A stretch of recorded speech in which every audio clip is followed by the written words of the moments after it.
Welcome to Casual Watch Talk, the podcast from the Casual Watch Reviewer YouTube channel. Join us as we talk everything watches, from watch collecting, the latest horology news and interviews. If you're not already subscribed, subscribe on your favourite podcast app. Let's dive into the show. Hi everyone, welcome back to episode 35 of Casual Watch Talk. Today we've got an entire show dedicated to discussing some of the most interesting microbrands that we've seen lately. And we're joined by a very special guest. We're joined by Rick from Scottish Watches. So thanks for joining us, Rick. Not a problem at all. For anyone that's not heard of Scottish Watches, the very popular podcast, the website and the YouTube channel, would you mind giving us a quick intro? That's not possible. Everybody knows who we are, surely. Surely we are synonymous. Yes, so for those of you that don't know us, where have you been? What rock have you been hiding under? Yeah, I am one of the Ricks. There's Rick and Ricky. I'm the quiet one, as you'll no doubt tell. I never interrupt anybody or do anything ever wrong, and the technology always works when I'm present. Scottish Watches is who we are. We have, much like yourselves, we have a website, we have a YouTube channel, we have the podcast that we do twice a week because we are gluttons for punishment and like to share that punishment with others. So if you're interested in anything that's going on, then Scottish Watches, ubiquitous everywhere on the internet. I primarily know you from the podcast. I hadn't really delved into the website, but you should definitely check out the website. There's a lot of cool content on there. Yeah, we don't tend to do we don't have full-time employees, so we can't keep up with the regular watch releases, but we try to put something new up there every day. Although it has to be said, this morning from Sophie, who writes for us, has put up one of the bog standard Rolex predictions type posts. But yesterday we had an article on watch collecting in Iran. Okay. So cool. Go and check that out from one of our Iranian listeners. I thought it would just be interesting to see what's what across there. So he's pinged us through whatever firewalls he needed to escape from to get us some information on what's going on there. It is fairly standard stuff in Iran, much as it is here. Nobody can get any Steel Sports Rolexes. Right. But you can get an Omega if you want it. So there you go. And then there's some other good articles. So check out anything that Edwin writes. They tend to be very, very funny and worth a good listen. We've got Gigi from Italy that writes for us, and some other guys from Dubai and a few from the States. So there's always plenty going on. Yeah, and we'll have to big a shout out for Dave from LPW Watches as well, from my hometown of Manchester. Yes, he's a not local to where you used to be, but not now. Yes, yeah. He's in part of Manchester Hyde, I think. Awesome. Well, thank you so much for joining us. We thought we'd do a bit of a microbrand special. I review a lot of microbrands on the channel, so I really struggled to pick just 3. But what I did was I picked 3 that I've reviewed recently. So there's certainly ones that I would have liked to add to the list, like Veya. They've got a new dive watch coming out, but these are ones that I've reviewed recently that I really kind of caught my eye. If I kick it off, and then Chris will go to you, and then Rook will go to you, and we'll go round. We've got 3 each. Good. I've cheated, obviously. Oh, good. Oh, of course. Scottish. I have no idea what you mean by microbrand, so I've just picked 3 brands. I've not picked like Omega and Swatch or this kind of brands. Right. I've picked some at least. I was thinking modern giant brands that sort of now have become microbrands because for whatever reason. Apple sell more watches than the entire Swiss watch industry put together. And the Japanese, I think, as well. So technically, they're all microbrands now. Right. So I look forward to giving you my Grand Seiko. Grand Seiko, absolutely. Well, I'll tell you what. I'll kick it off here. This is one that I've reviewed recently, and Dave, who runs Detroit Mint, I'm talking about the Detroit Mint Mac watch that he designed based on the Once Upon a Time in Hollywood film. I reviewed the prototype, and then I've reviewed the new quartz one recently. I just really liked it. I like the sort of classic design. He's definitely taken inspiration from those early Citizen bullhead chronographs. Definitely inspiration from the Once Upon a Time in Hollywood film. It took my nagging to make the cuff strap as well. But I like what he's doing there. His early watches, a lot of them definitely were homages to early Seiko watches, but this is one of his first completely original designs, I think, and it was a pleasure to see it from prototype right through to production. Yeah, he's definitely kind of stepped out. Now he's located here in the U.S. He's in Detroit. In Detroit, okay. Well, unlike that other Detroit brand. Yeah, there's actually like a couple of standout Detroit watch companies. But yeah, absolutely. Definitely, my only comment with those guys, I mean, with him, is that he had the bravery to change his logo, to change his text logo, which is good. I mean, that's something that some companies will never ever change. And Christopher Ward. Exactly.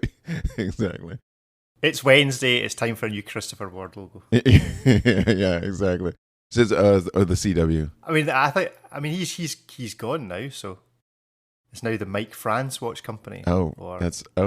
He's moved on. He has. Yeah, that is weird. That when your namesake moves on. I got an interesting email from them the other day saying we tried to create the world's smoothest bezel and we failed. I'm like, oh, that's an interesting marketing strategy. Okay. They said Rolex is still the best. We interviewed Mike France on the podcast, and they admitted to the fact that they had actually gone around all the ADs in London or close to where they are, and it recorded all the bezel noises that they make in order to try and make their bezel sound like a Rolex. Wow. They also admitted that they hadn't got close, but they reckoned that they were the second best, which, to be fair, is not bad. And I do like Christopher Ward because they will actually tell you exactly what is going on. They hide nothing. Yeah. You know, they'll tell you their markups ×3, etc. What's interesting about Christopher Ward was on my list for sort of watch microbrands that maybe are no longer microbrands. Yeah, good point. So what's your first pick then, Chris? I'm going to go with the safety pick first. I think deserves a mention in 2020, and they've got a new piece coming out very shortly, and I'm going to stick with LA-based Notice. Okay. Because they have been doing a great job. They're definitely a known microbrand here. They're local. Met them, had the original Contrail, and it didn't speak to me. And I think it was because of the stainless steel bezel. I didn't connect with it, and of course that's a terrible.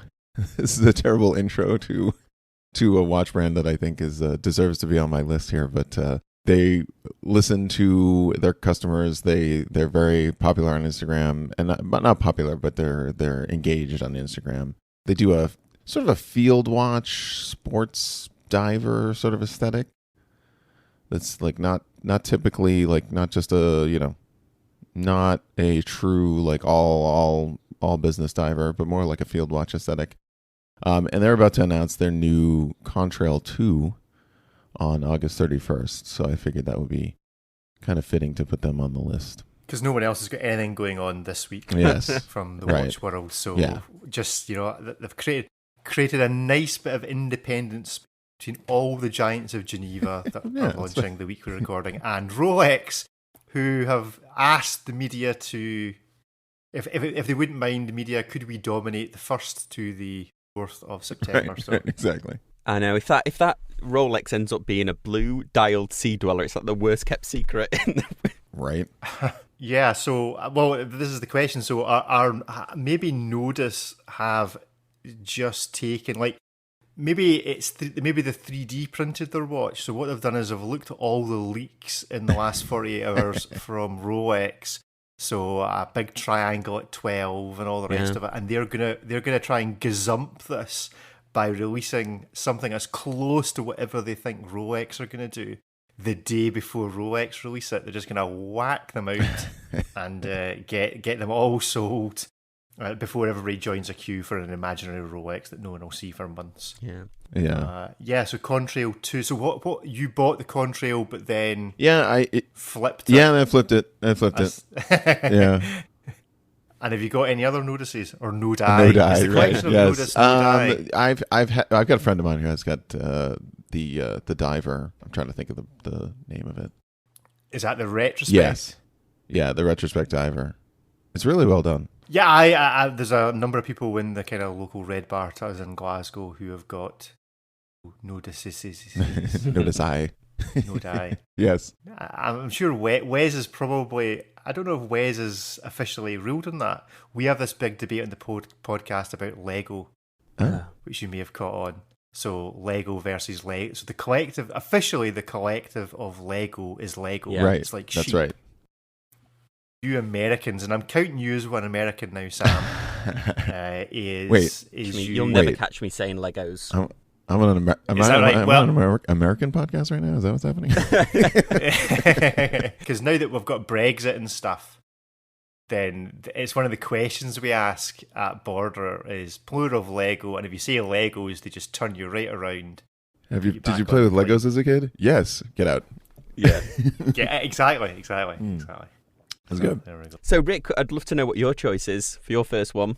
Right, so I don't know what the definition of a microbrand is anymore.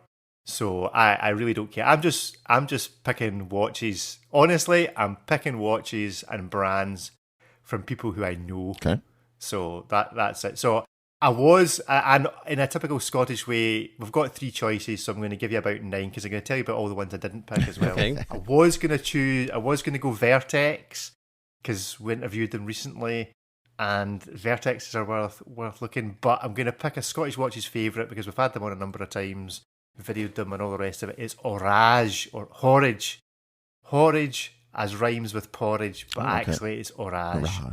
So I don't know if you've come across these guys. This is the Watch Chronicler does a bunch of stuff on Horage, doesn't he? Is that the guy that used to be called something else? Yeah, Armin the Watch guy. Armin the Watch guy. That's him, yeah. He does some bits and pieces. Yeah, I think He's certainly seen some of yeah. these. So this is an interesting company. They're a bit like, who would I say they're close to in terms of attitude? Moser is probably who I would say that they're like in terms of their attitude to Swiss watch industry. So they have their own movement. Wow. They're based in Switzerland. They made their own movement called the K1. And as if that wasn't bad enough, they were going to do a tourbillon cooperating with, and the name has escaped me, but they were cooperating with somebody else and they kind of fell out. So they decided they'd make their own tourbillon as well. Wow. So that's what they're in the middle of doing. I've got on what I like to call semi-permanent, 10 years on the wrist. Basically, I've nicked it. The watch that they sent us for review. I liked it. So I did the Walter. Is it Walter? No, not Walter Cronkite. Who is it that liked the company so much they bought it? That's one of those American things, isn't it? We do that all the time. I did that yesterday. It's a catchphrase of somebody across. So I liked it so much I decided. It's Scottish version is I liked it so much I decided I'd steal it. So this is Orage. I have got the Autark, which is a cracking watch. Worth a look. There's an Autark and a 10-year Autark as well. I've got the original. It's a splash of colour. It's all in-house. It's reasonably competitive, £3,000-4,000, dollars, however it converts this week. Great strap on it. Got a splash of colour. The one I've got's got a power reserve on it and a date and a running seconds. Really nice loom pips. It's just a great company worth checking out. They're doing things differently. They are, as they like to say in the industry, they are, what's it? Not revolutionising, they are disrupting. Disrupting the industry. Disrupting the industry, but genuinely they actually are disrupting the industry. This is totally new to me, this, Chris. Have you heard of them? I have heard of them, but I was not aware that they'd been around for like 10 years. Yeah, it took them a while to get going. They originally started out on Kickstarter.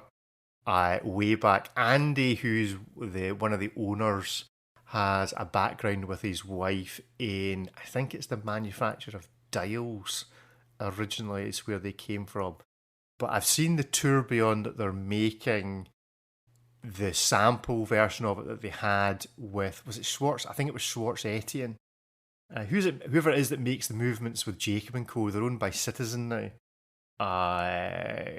But decided they're just going to do this tourbillon movement themselves. So it's due Octoberish time. It's going to be about $7,000 for an in-house Swiss-made tourbillon. None of your kind of Chinese microbrand stuff. This is made by their own watchmakers.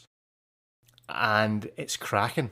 It's absolutely worth a look. And because they're now doing it themselves, the run isn't going to be limited in the way that they'd originally intended, and the power reserve has now also gone out, I think, to about 100 hours, if I remember correctly. Be 15,000 Swiss francs, I think. Yeah, so it's to be $15,000 or 15,500. Yeah, something like that. Wow. So it's well worth a look if that's what floats your boat and you've got that kind of money. It's not your kind of standard micro brand, Yeah, but I mean, like a tourbillon movement from any major brand, you're welcome to 80. Yeah, and I mean the closest to this is Tag in terms of their tourbillon, and I'll not. We like to try to get sued on Scottish watches, so I'll not inflict it on you. No, as to saying where I think Tag also may make this, but it might not be Switzerland. That's all I'm saying. Awesome. Well, shall I dive in on my next one? Yeah.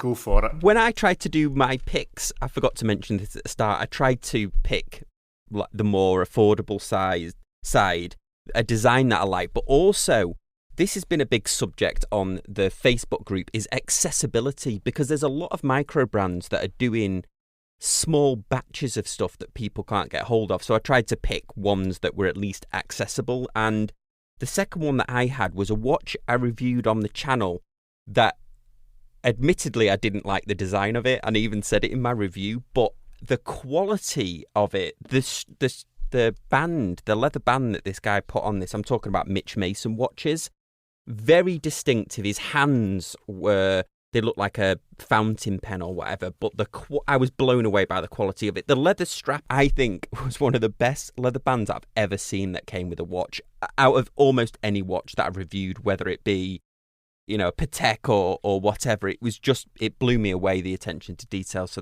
my second pick was Mitch Mason. A bit of a watch on the smaller side, but the attention to detail on the case, the hands, the design, it really blew me away. Yeah, these are quite nice. They've kind of got a take on, it's not what you would call cathedral hands. Yes. But they do have that sort of Seiko alpinisty type vibe going on with this new one. Is this the one I'm looking at here? I think, is it on its way to Kickstarter? It's on its way, yeah. I think the original idea was to launch it in September. I don't know whether everything that's been going on in the world might delay that, but Singapore-based. What's been going on? It's been quite quiet in the world, is it not? Yeah, nothing going on. No drama at all anywhere. Nothing to see here. Yeah. What's this watch like? Is this the Mitch Mason? Is it called the Chronicle? Called the Chronicle, Yeah. I quite like the way they're doing the loom. There's a very interesting loom shot here, whereby rather than just having markers at each hour indices, they kind of give it a bit of a flurry at 3, 6, 9, and 12. Mm-hmm. That's pretty cool. cool. It's cool. Like that. And you reckon these are a bit smaller? These 38mm, are they? I think they're close. I think they're 36, I think, from memory, but they definitely wear more like a 38. Yeah, 36 and a half. I'm seeing. I wear big watches. Anyone that listens to the show know I only wear one watch, which is a 44mm Panerai. So this it would look one dainty for after me. you've been wearing a Panerai for a couple of years. This I could, yeah. That's the problem with the Panerai, is I really like it, but then once your eye kind of adjusts to it, everything just looks tiny. Right. Yeah. Even when it's not. All right. But yeah, I've certainly come across these. These are quite cool. Quite like the look of these. Were they Solita? Yes. Yeah, although the production one I think is going to have a Miyota in it. Yeah, they show Miyota. All right. Okay. Yeah. And Sam, you made an interesting point. I actually had two that I looked up that I'll just mention now. Halios, which we've talked about on the podcast before. It's kind of one of those brands like I'd love to, like, huge on Instagram. Their watches look great. Love to buy one, but they're always sold out. And they're so limited, you can't get one. Yeah. And another brand, have you heard the brand Traska?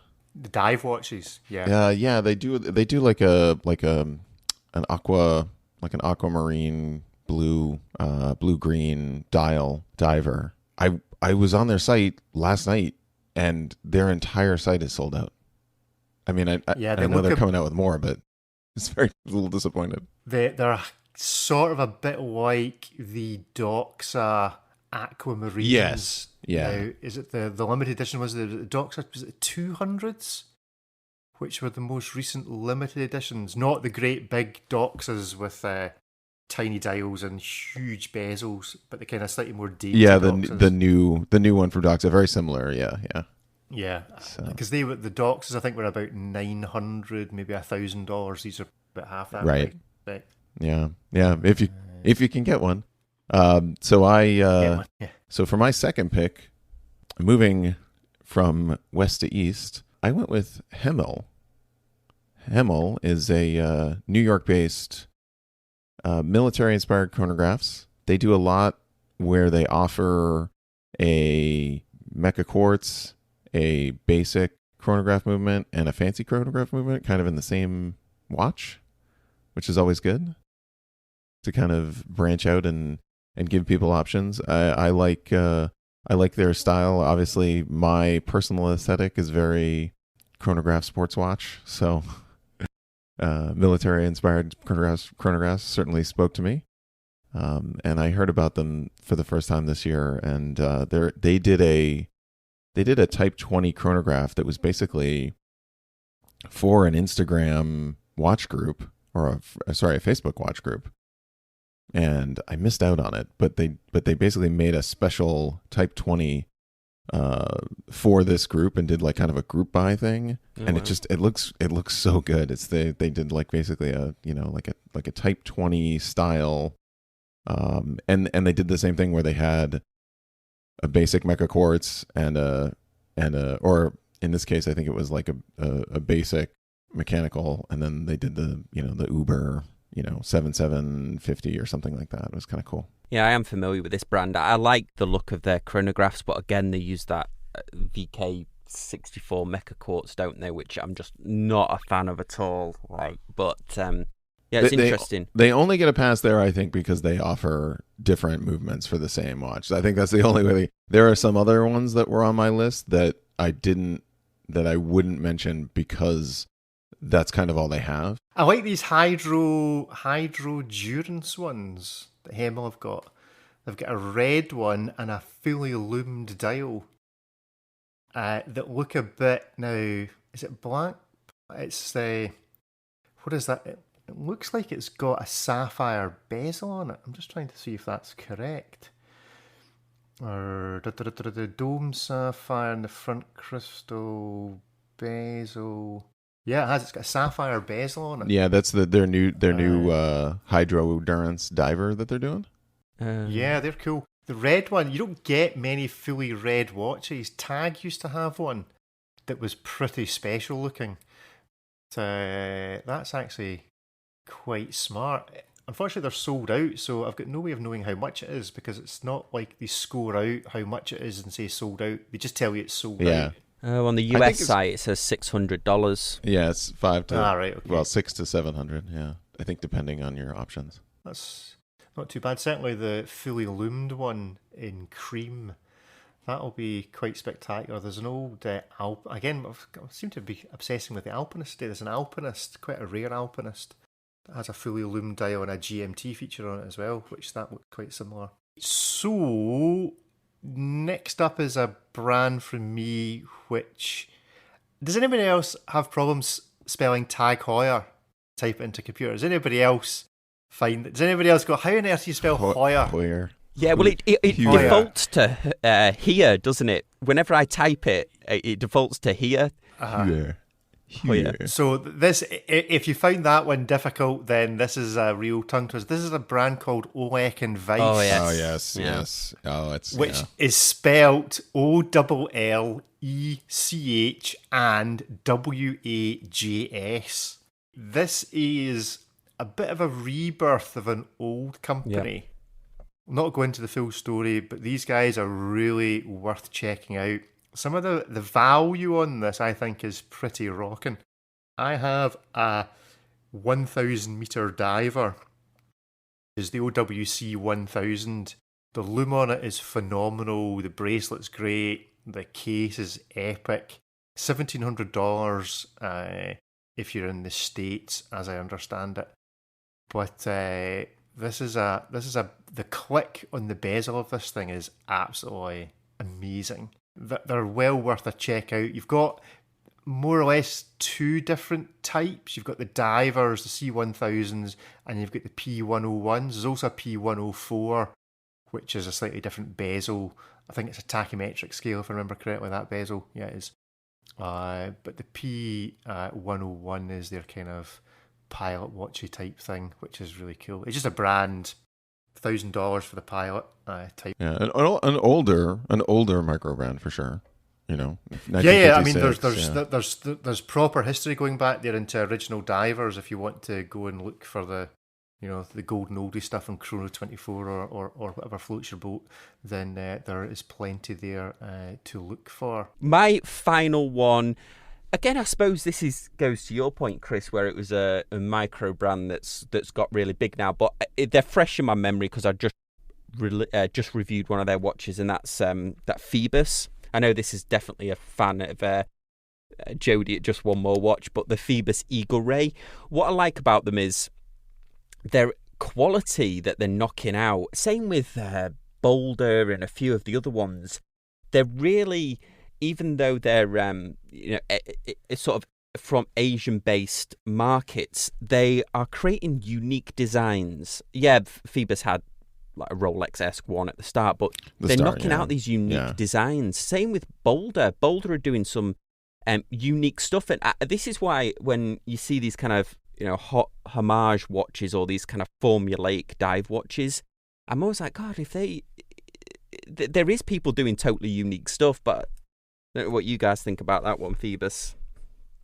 So which one in particular? They've got they've got one that's got an internal rotating bezel, I seem to recall. Yes, the GMT one, the quartz one. This was the Eagle Ray that I just reviewed. Eagle Ray is a line that they have. In fact, that GMT was in the Eagle Ray, but the one I just reviewed, the Eagle Ray 300, it has a bracelet that is awesome. It's like a unique bracelet, similar, I would say, to the old Bond Mega Seamaster in the way that the links appear, but they've done an excellent job of this screw-in links. I think the watch is like $300 or something. Seiko NH35A, sapphire crystal, ceramic inserted bezel. The bezel definitely divides opinion because it's got that sawtooth type design to it, but the watch is solid. No, that's cool. It's a cool case shape, actually. Yeah. It's not just it's got a bit of style would be the wrong word because it's a watch at the end of the day. Whatever you like. But it's a bit different. It's not just a round case with some lugs glued on the end. The sawtooth, what did you make of the sawtooth bezel? The whole watch is high quality. The only thing I didn't love was the sawtooth bezel. I think they still need to perfect the clicking action on it, to be honest. And was it 41 mil? 42 mil? I think it's around the 42. So and that gradient dial is also... The gradient dial in person is incredible, and the corresponding date wheel in black. I love the date on a watch, and the date kind of falls into the dial because it's within that gradient, which I think is a nice touch. Yeah, I'm just looking at a picture of it here. Why is it that a micro brand that's selling a watch for $300 can manage to get a date wheel that matches the rest of the colour of a watch, right? But a gazillion billion dollar empire like Omega or Rolex can't manage to match the colour of the date wheel to fit in with the colour of the rest of it. Audemars Piguet, I think, are the worst at this. I think they're definitely, and they're taking advantage of, they're, as far as specs are concerned, they're offering better value spec wise than Seiko. I mean, if they're, in that $300-$400 range, and it's sapphire and it's well built and it's, it's right in that. Right in that. I mean, Seiko are just throwing darts at dartboards at the moment to try and figure out what they're going to price things at. They really are. I can't work out what they're doing with their pricing. It's like the really. I mean, they're trying to bump everything up to that, in the US $1,000 mark, but it doesn't seem like they're offering much more value for it. I mean, they're definitely looking at the archives, aren't they, from their greatest hits, which is good, but I just can't They got it, and you've heard me say it before. They've got to do something with their movement. They have to. Yeah, they need a cheap spring drive. Definitely, I'd be all over that. Yep, exactly. Or something way more accurate than what they're popping in. And for me at this point, I mean, I definitely some admitted snobbery here, admitted watch accuracy snobbery. I want to see. I would rather have a Japanese Miyota movement in it, or a Solita, or an ETA, than an NH35. I mean, at this point, for me, this is my accuracy snobbery coming out. But is the problem that Seiko have been undercharging for years in comparison to what people have actually been paying for similar quality out of Swiss watch companies, and everyone's just taking fright as they try to correct that in the likes of, well, think of any Seiko you like and compare it to a Swiss brand from 2-3 years ago?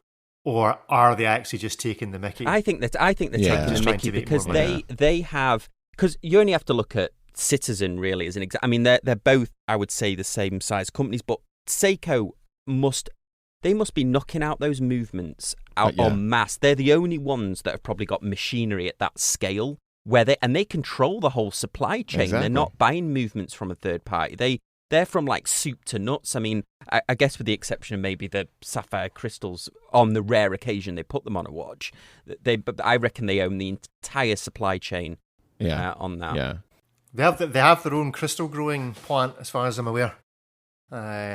We interviewed Ariel Adams from A Bog to Watch, and he'd been out there to see them growing these crystals. That's crazy. So no, they're completely vertical integrated.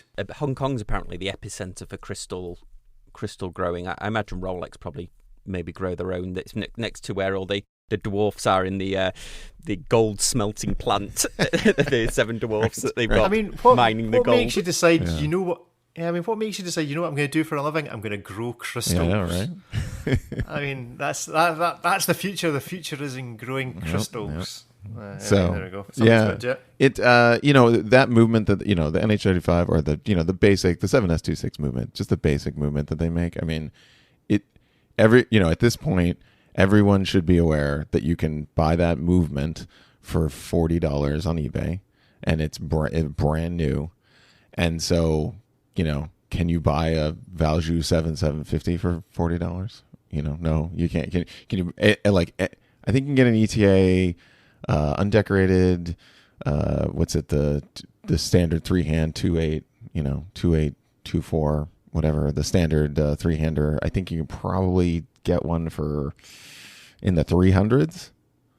So I mean, just that start, just to start. With that, with that price and being then the fact that they control all that, it's like I got to do something. So what's your final choice then, Chris? All right, so my final choice, we're moving over to France, and I did some looking, and I really like the aesthetic of this brand, and it's called Baltic. And so, what do you guys think of Baltic? I was sure you were going to say Yema then. Reason. Is that right? Yeah. So another one on my list that I don't think is a micro brand anymore. No. I kind of feel they've surpassed. But anyway, so Baltic, they do a vintage diver and they do a sort of a vintage field watch, and they do the popular aquascape. It's quite similar to the Oak and Vice, that aquascape. Yeah. It's a very similar kind of vibe on the bracelet. And the depth of the dial, but they're very cool.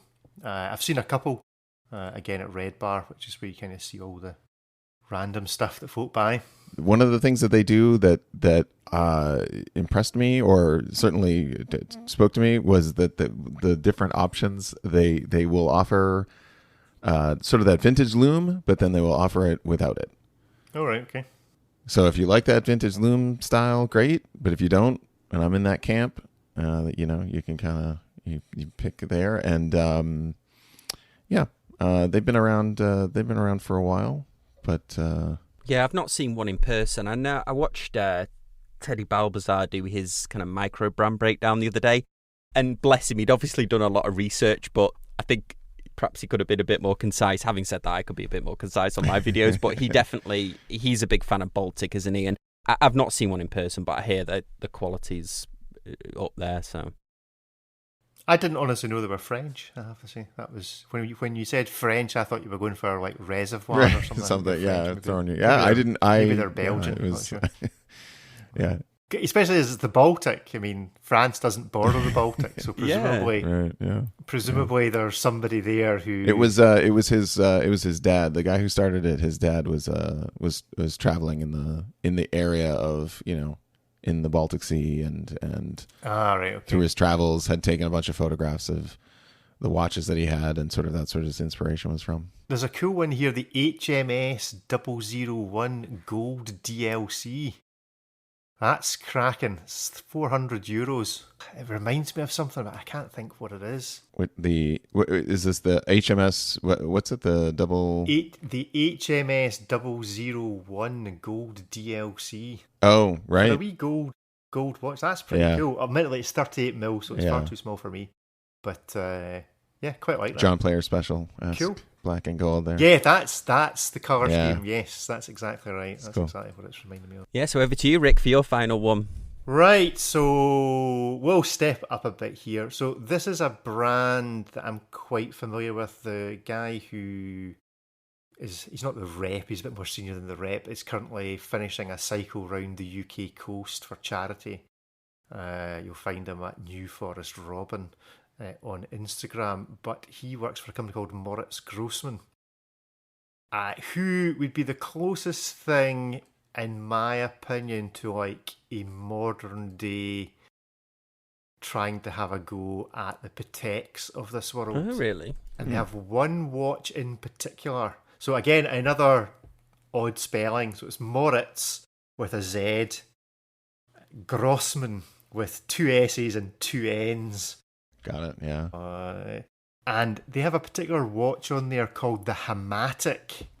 Now, at first look, this just looks like a stick hand, seconds dial at 6 o'clock, etc. Cool looking dress watch, it's nice size, etc., etc.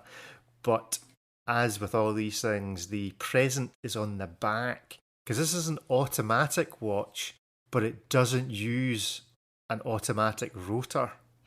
It uses effectively what you could imagine as a pendulum. So it's got a cantilevered balance on the back of it, which basically rattles around. It does feel quite odd to wear, but very, very cool, because if you take a 7750, like a Bremen or something that's got a great big, you can feel the rotor, or even an NH35, something like that, you can feel the rotor whirring round because they're heavy and big movements, etc. This feels odd because you can just hear it or feel it kind of knocking backwards and forwards. Just lets you know it's there. I suppose depending on the kind of person you are, especially if you're wearing a $40,000 watch or however much this costs you kind of like knowing that it's there. Very cool. The Hamatic caliber, it's what they call the caliber 106.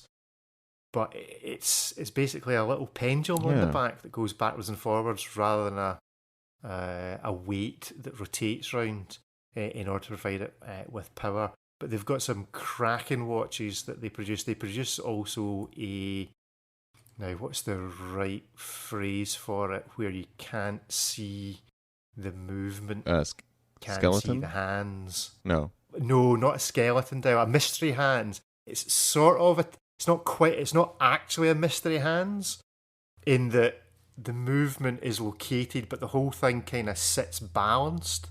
It's what they call the moon in space. Okay. If you have a look at that. But Morris Grossman doing some cool things. They've got some cool new editions out. I mean, it's not cheap. Yeah. But I've never seen that. I'd like to see a video of that even functioning from an engineering standpoint. Yeah, as well. There's a wee video on there of the Hamatic. If you have a look at it, it's very slides cool, back and very forth. much That's cool. worth it. Yeah. I think the last movement I saw where they were taking on the automatic movements, that Ulysses Nardan one, where it has something that moves with internally. It's kind of when you shake the watch, it charges it. But this is a new one on me. Yeah, the one I'm looking at here is $47,000. They're not cheap. Like, I mean, it's a micro. Interestingly, they also do a tourbillon, which has human hair in it, and it's the hair of Christina Hutter, who's the managing director of Morris Grossman, because they needed a really fine, like, there's bits of timber and stuff in it to reduce friction and all the rest of it. But if you read the story on it, we've actually got on the Scottish Watches YouTube channel, I'm just remembering this actually, I should have really said this initially, we've got a video with Robin, goes through all these watches, and in particular the tourbillon they make that's got, they tried like horsehair and badger hair, and eventually they settled on human hair. So I think if you pay, obviously if you're buying one of these, it's $140,000 or something. They can put your own hair in it if you really want it. Custom. Wow. If you really want to. Well, that could be a whole line, like a celebrity hair for watches. Yeah. Maybe this is a $1 million idea here, Chris. Maybe. Well, who is it? Somebody did that. Somebody bought a lock of Napoleon's hair and put it in a watch.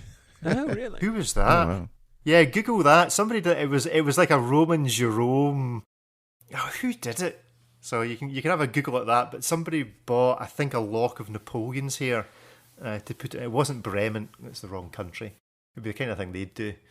But did that recently. I can't think who it was though. Maybe it was actually. So what do they use the hair for? Is it like a balance? I would like to say the hairspring, but it's not. I can't honestly.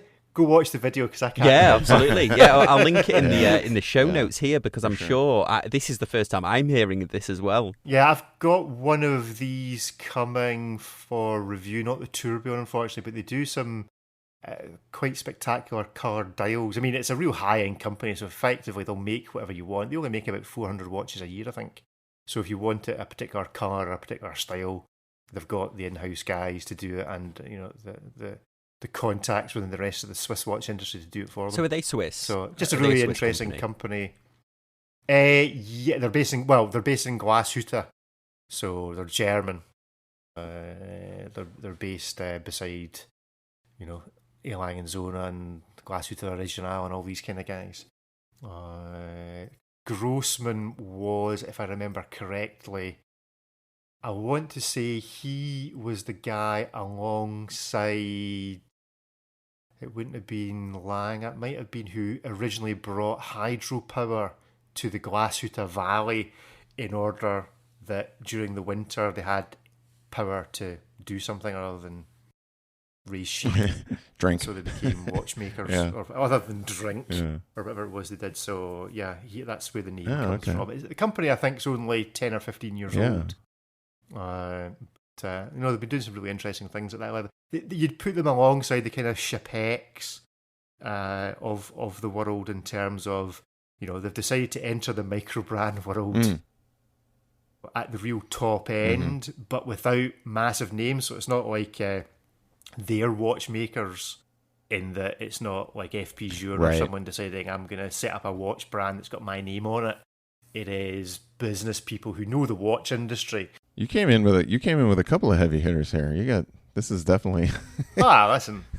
I wouldn't be allowed this in our own shows. and they're sending you this over. All right, okay, I see. They're sending. We're getting one of these over to see. I particularly like the moon one. Unfortunately, they're not going to send me. Yeah, that's cool. That's been really interesting. Yeah. Well, before we wrap up here, we've had micro brands across the segment that we've been talking about, but I suppose it would be a good few minutes because it is confusing, isn't it? What is a micro brand and what isn't? Chris, have you got any thoughts on what you think of the definition of a micro brand is? Or yeah, well, I mean, I think Rick kind of expanded on that fact. It's not necessarily a value. It's not necessarily a dollar figure. I mean, you can have a micro brand watch company that makes 400 of something, and then you can also have 400 of something that is $25,000, or 400 of something that is $300, this sort of. So we kind of covered that, and then I think there are now there is a bunch of established micro brands that are kind of desperately hanging on to that label of microbrand, but are now sort of ubiquitous. Like, we mentioned Christopher Ward at the top of the show, but like Spinnaker. Yeah. Like they make a ton of stuff, and I mean, people will still consider them and like I mentioned, Yema. I mean, they're part of a conglomerate, Spinnaker. There's about 4 different companies there. Yeah, the Dartmouth brands. Right. Yeah, all those. Yeah, exactly. Spinnaker, Aviate, Duffa, and there's somebody else that's fairly well known. Okay. Zelos, no? Is that part of that too? No, Zelos is actually an independent Zelos Singapore brand. Yeah. I mean, they're doing some incredible things. I think Zelos they probably have the most eclectic use of materials, and they have like a Damascus titanium, I think they used on one of their cases. Which doing bronze, and they're doing all sorts of stuff with different metals. Yeah. So it's sort of a,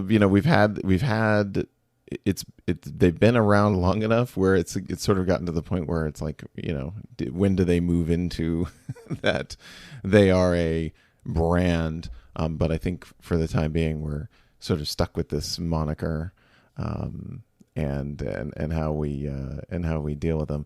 I want to also shout out to a brand new microbrand, friend to the channel, friend to me, and that's Aloha Watches. Have you guys seen the Aloha brand? No. Okay, that sounds like something I'm going to struggle to spell. Is that how Aloha, like in Hawaii? Yeah. In Hawaii. Aloha.